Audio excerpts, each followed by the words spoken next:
ان کا یہ کہنا ہے کہ جو آزادی مارچ ہے مولانا صاحب کا، اس کو بیرونی قوتوں نے یرغمال بنا لیا ہے، باہر سے فنڈنگ کی جا رہی ہے. کیا اس میں کوئی صداقت نظر آتی ہے آپ کو؟ دیکھیں، فنڈنگ کی صورتحال میں دیکھی نہیں تو میں کچھ کہہ نہیں سکتا، لیکن جو حالات لگ رہے ہیں اس وقت نیشنل سیکیورٹی کے، ان حوالوں سے ایسے ہی لگ رہا ہے کہ لازمی بات ہے کہ ان کو باہر سے کوئی نہ کوئی امداد حاصل ہو رہی ہے، یا کسی باہر کے ممالک کی شے کے اوپر یہ ایسا کر رہے ہیں. آج ایک مزے کی چیز یہ بھی ہوئی ہے کہ ان کے جو حافظ حمداللہ تھے، جو کہ سینیٹر ہیں پاکستانی اسمبلیوں سے، میرے خیال سے پچھلے 10 سال سے سینٹر ہیں، تنہا لیتے رہے ہیں، ان کا پتہ چلے کہ جی وہ افغانی شہری ہیں اور ان کی پاکستانی شہریت کینسل کر دی گئی ہے. تو اگر وہ لالا فضل الرحمان اسمبلیوں میں افغانیوں کو سینٹر بنا کر لے کر آ سکتے ہیں تو پھر وہ فورن فنڈنگ ان کی کیوں نہیں ہو سکتی؟ بالکل ہو سکتی ہے. اور یہ ہو سکتا ہے کہ باہر کی شے پر یہ ایسے کر رہے ہوں کہ مطلب ایک افغانی کو اپنی پارٹی میں اتنا اہم عہدہ دے دیا ہے، تو پھر آپ اندازہ کر ہی سکتی ہیں کہ کیا کیا ہو سکتا ہے. اچھا، مولانا کا جو آزادی مارچ ہے اس کو لے کے لوگوں میں بہت زیادہ ایک خوف پایا جا رہا ہے، اس طرح سے کہ ظاہر ہے تمام حالات زندگی، معاملات زندگی رک جاتے ہیں بالکل. کوئی بھی اس طرح کا چیز ہوتی ہے، دھرنا ہو یا مارچ ہو، تو اس پہ بہت سے سینئر صحافی مطلب گورنمنٹ کو یہ سجیسٹ کریں کہ وہ جا کے مولانا فضل الرحمان سے مذاکرات کریں اور کچھ ان کو وزارتیں دے دیں، کچھ لو کچھ دو کی پالیسی بنا کے اور اس بات کو ختم کر دیں.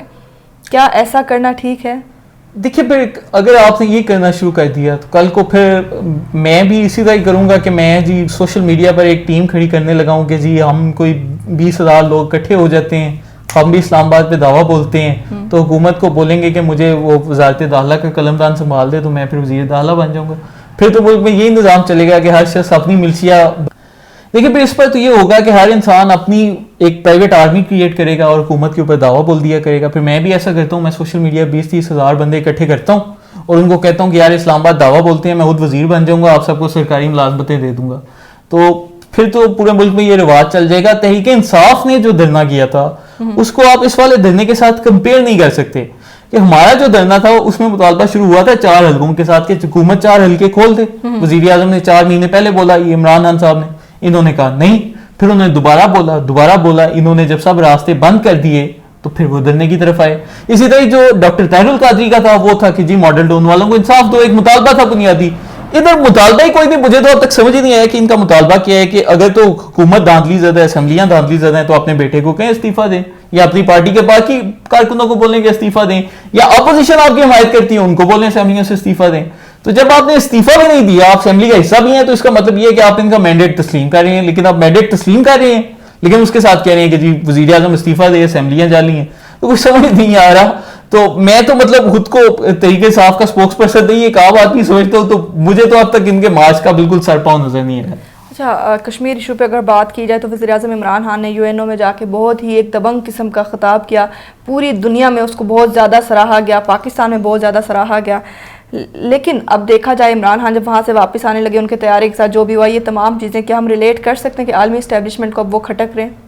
مجھے بالکل لگتا ہے کہ وہ کھٹک رہے ہیں. کہ وہ کیوں نہیں کھٹک سکتے؟ مطلب اقوام متحدہ جا کے انہوں نے اتنی بڑی بات کر دی جو کہ کسی کی اتنی ضرورت نہیں ہوئی کہ آج سے پہلے کہہ سکے. تو اس طرح کی باتیں جتنے بھی ہم اگر دیکھتے رہے ماضی میں، تو جتنے بھی صدروں نے ایسی باتیں کی تھیں ان سب کو کسی نہ کسی طریقے سے نقصان پہنچایا گیا. پھر آپ دیکھ لیں معمر قذافی کی صورتحال دیکھ لیں، آپ صدام حسین کی صورتحال دیکھ لیں، ساری ہماری آنکھوں کے سامنے ہے. اوپر سے ہمارے وزیر اعظم یہ بھی کوشش کر رہے ہیں کہ مشرق وسطیٰ میں آگ نہ لگے، ایران اور سعودی عرب کے مسئلے میں ایکٹیو ہو رہے ہیں.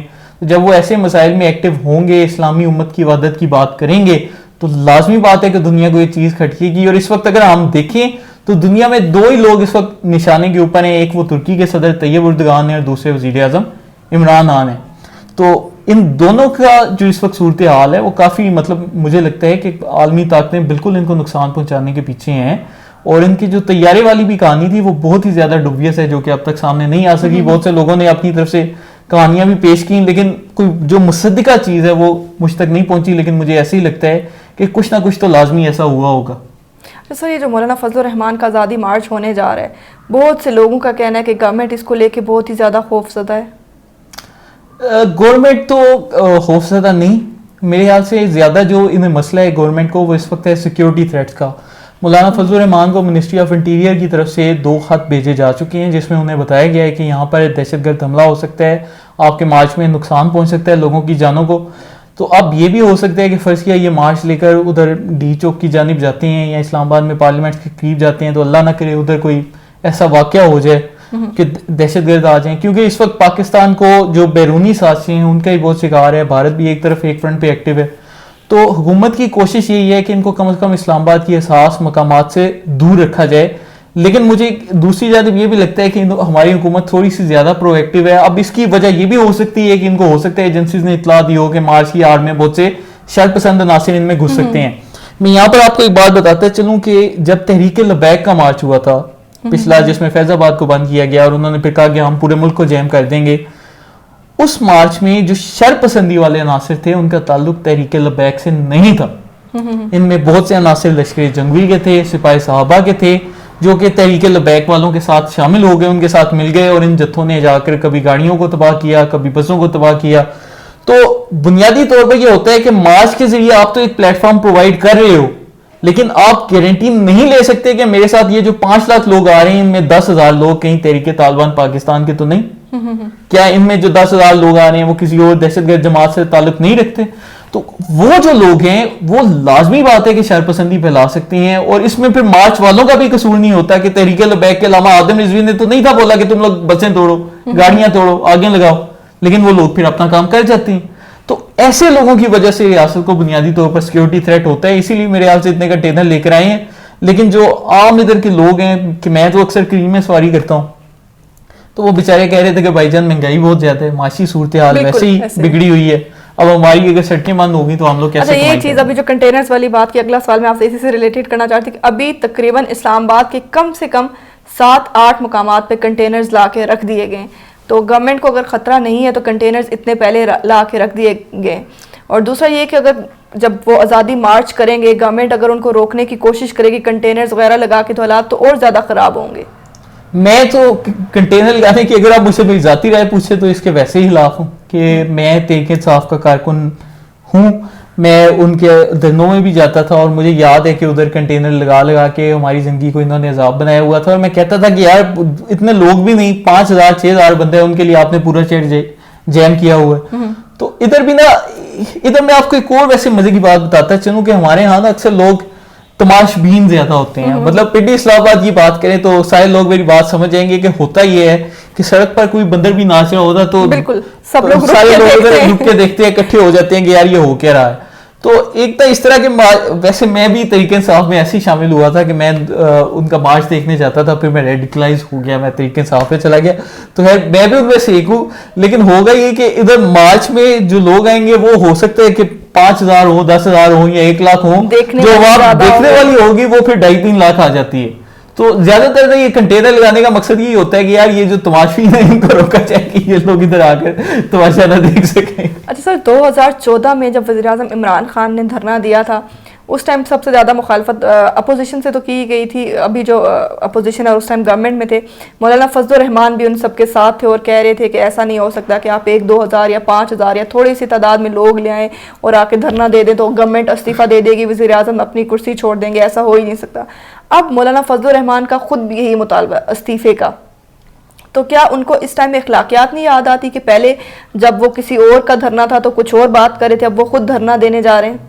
دیکھیں جو ہمارے 2014 کا دھرنا تھا اس میں وزیر اعظم نے بولا تھا 4 حلقے کھولو, 4 حلقے کھولو, 4 حلقے کھولو, یہ ایک مطالبہ واضح پیش کیا گیا. حکومت نے مطالبہ نہیں مانا جو کہ جائز مطالبہ تھا, تو انہوں نے کہا میں دھرنا کرتا ہوں. ڈاکٹر طاہر القادری نے مطالبہ کیا ماڈل ٹاؤن کا انصاف دو, انصاف دو, انصاف دو, حکومت نے نہیں مانا, پھر انہوں نے جا کر دھرنا کیا. مطلب یہ کہ ایک مطالبہ سامنے پیش کیا گیا نا کہ حکومت 4 حلقے کھول سکتی تھی لیکن ہم نے نہیں کھولے. اب اگر ہم اس کو موجودہ صورتحال, اگر ہم علامہ آدم رضوی والے دھرنے کی بات کریں, میں اس کی بھی حمایت کرتا ہوں. اس کی حمایت کیوں کرتا ہوں؟ کیونکہ انہوں نے بولا کہ حلف نامے میں جو تبدیلی ہے اس کو واپس لو, اس ترمیم کو واپس لو, نہیں تو ہم دھرنا کرنے آ رہے ہیں. تو حکومت نے بات نہیں مانی, انہوں نے آ کر دھرنا کیا. انہوں نے کوئی ڈیمانڈ ہی پیش نہیں کی کہ مطلب حکومت یہاں تو کوئی فلانے حلقے کھولے ہمارے جمعیت علماء اسلام کے, ان حلقوں کو اگر حکومت نہیں کھولتی پھر آپ آ کے دھرنا دو. یہ تو کوئی طریقہ نہیں کہ آپ آگے سیدھا ہی وزیر اعظم کا استعفیٰ مانگنا شروع کر دو. آپ کوئی مطالبہ پیش کرو کہ حکومت یہ کرے, اتنے حلقے کھولے, نون لیگ سے فرض کی اپوزیشن ہمارے ساتھ ہے, اپوزیشن کا یہ والا حلقہ کھولے, ان پہ آپ دوبارہ ری الیکشن کروائیں, آپ ان کو چیک کروائیں کہ ان میں ووٹ کتنے ہیں, اس کے ووٹ کتنے ہیں. اس طرح کا جب آپ کوئی مطالبہ رکھے بغیر ہی ڈائریکٹ استعفے کا مطالبہ کر رہے ہو تو یہ آپ کی بددیانتی ہے. لیکن اگر یہ مطالبہ رکھتے پراپر تو یقین مانی میں بے شک تحریک انصاف کا ہوں, لیکن میں ان کے دھرنے کی مکمل حمایت کرتا. میں کہتا ہوں